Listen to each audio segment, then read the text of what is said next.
কোনো এক শুভাকাঙ্ক্ষী আছে কমেন্টস করছেন। আসসালামু আলাইকুম। আমার নবজাতকের বয়স 1 মাস হতে চলছে, নরমাল ডেলিভারি। আমি কি এখন সহবাসে যেতে পারবো? কমেন্টে জানালে উপকৃত হব। ধন্যবাদ। দেশের এবং প্রবাসের ভাই বোনদের প্রতি সালাম। আসসালামু আলাইকুম। আমি প্রভাষক ডাক্তার রিক্তা পারভিন, হোমিওপ্যাথি এবং আয়ুর্বেদিক চিকিৎসক। চেম্বার সেবা হোমিও কমপ্লেক্স অ্যান্ড সেবা ডিজিটাল ল্যাব, উপজেলা মডেল মসজিদের পূর্ব পাশে, শিমুলিয়া, মাগুরা। আজকে খুব সুন্দর একটা কমেন্টসের অ্যান্সার করব, যে কমেন্টসটা অনেক ভাই বোনেরা করে থাকে। ধন্যবাদ ভাইয়া, খুব সুন্দর একটা কমেন্টস করার জন্য। অনেকেই এটা জানতে চায়, কিন্তু জানার একটা বিষয় থাকে। কারণ অনেকের দেখা যায় যে বাচ্চা ডেলিভারির পর 1 বছর পর্যন্ত মাসিক বন্ধ থাকে, এর মাঝে বাচ্চা কনসেপ্ট করে। তো অনেকের ধারণা যে যদি মাসিক বন্ধ থাকে তাহলে বাচ্চা কিভাবে হলো?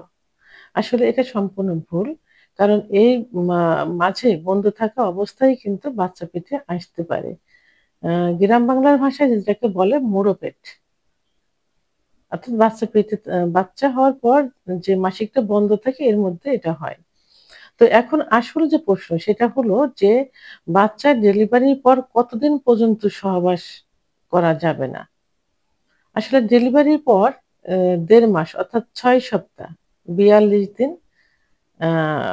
রক্তক্ষরণ হতে থাকে, অর্থাৎ ব্লিডিং হয়। এটা ৩ টা ধাপে হয়। ৩ ধরনের ডিসচার্জ যায় এই সময়। তো এই সময় জরায়ুটা কিন্তু অনেক বড় থাকে। তো এই ৪২ দিনের ভিতরেই ৪২ দিনে এটা স্বাভাবিক একটা অবস্থানে চলে আসে। এবং বাচ্চা পেটে থাকলে বিভিন্ন কমপ্লেইন থাকে।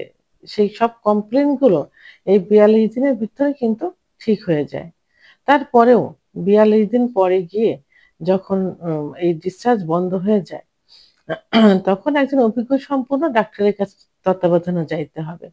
গিয়ে তার তত্ত্বাবধানের থেকে পরীক্ষা-নিরীক্ষার মাধ্যমে তখন কনফার্ম হতে হবে যে আমরা সহবাসের জন্য এখন পারফেক্ট আছি কিনা।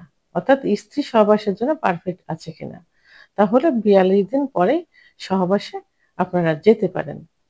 কিন্তু ৪২ দিন পরে যেয়েও কিন্তু অনেকের মাসিক দীর্ঘদিন বন্ধ থাকে। কারণ বাচ্চা এই সময় বুকের দুধ পান করলে মা র আ পিরিয়ডটা বন্ধ থাকে। তো এখন পিরিয়ড বন্ধ থাকলে ওই অবস্থায় কিন্তু সহবাস করা যাবে না। নরমাল ভাবে সহবাস করা যাবে না। এর ভিতরেও কিন্তু বাচ্চা কনসেপ্ট করতে পারে। তো এইজন্য ৪২ দিনের থেকেই আ আম এক ধরনের ট্যাবলেট আছে, বার্থ কন্ট্রোল আছে, যেমন বাজারে মিনিকন পাওয়া যায়। এগুলো খাইতে হবে। তা না হলে কিন্তু বাচ্চা কনসেপ্ট করবে। গ্রাম বাংলার ভাষায় এটাকে কি বলে? মুড়ো পেট বলে। এইজন্য অ বাচ্চা ডেলিভারির পরে মাসিক বন্ধ থাকলেও তার ভিতরে এই বার্থ কন্ট্রোল আ ব্যবহার করতে হবে। তো এখন ট্যাবলেট খাইতে যদি কেউ অভ্যস্ত না থাকে, খাইতে না পারে, সেক্ষেত্রে কি করতে হবে? পুরুষদের প্রোটেস্ট ব্যবহার করতে হবে, অর্থাৎ কন্ডোম ব্যবহার করতে হবে। তাহলে ইউজুয়ালি একজন মা বা একজন স্ত্রী সহবাসের জন্য ৪২ দিন পর্যন্ত সময় লাগে ডেলিভারির পরে। এই ৪২ দিনে সে সব দিক থেকেই পরিপূর্ণতা পেয়ে যায়। ভিডিওটি সম্পর্কে যদি কোনো মতামত থেকে থাকে অবশ্যই কমেন্টসের মাধ্যমে জানাবেন।